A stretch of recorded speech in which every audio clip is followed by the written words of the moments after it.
All right, this podcast is starting with the phylum Cnidaria. There are 3 classes of Cnidaria: class Hydrozoa, which are the Hydra and the Portuguese Man O War. The jellyfish are in the class Scyphozoa, and the sea anemones and corals are in the class Anthozoa.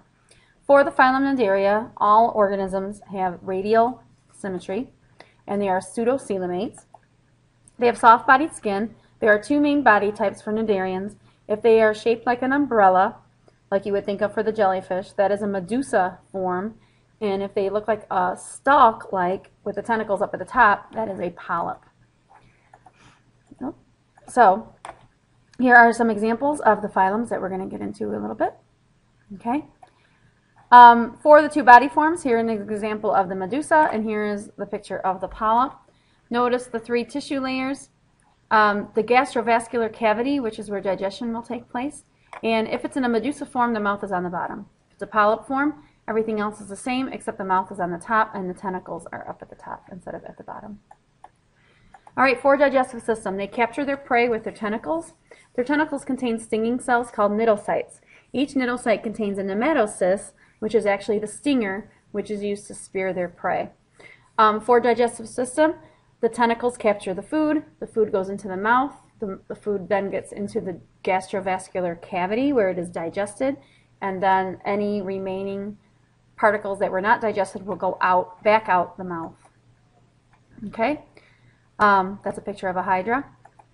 And their circulatory system is still through diffusion, just like with our periphery.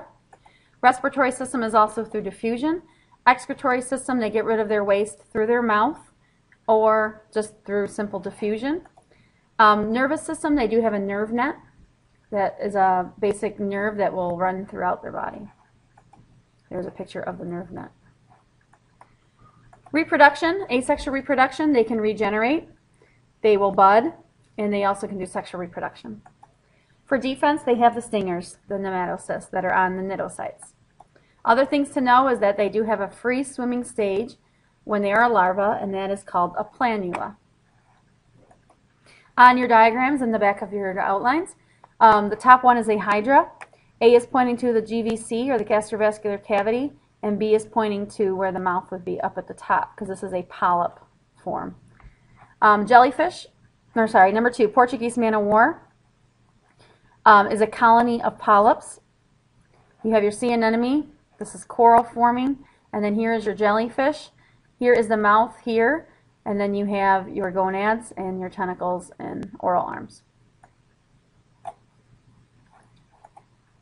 Here is another picture of the jellyfish. 1 is the bell, 2, the squiggly tentacles are the oral arms, they're specialized for reproduction, and then 3 are your tentacles. Over here is the bottom view of a jellyfish.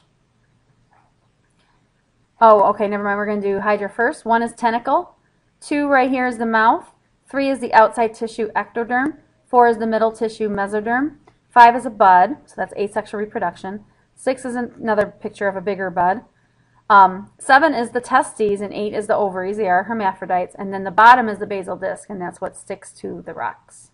Here is the bottom surface of the ventral view of the jellyfish.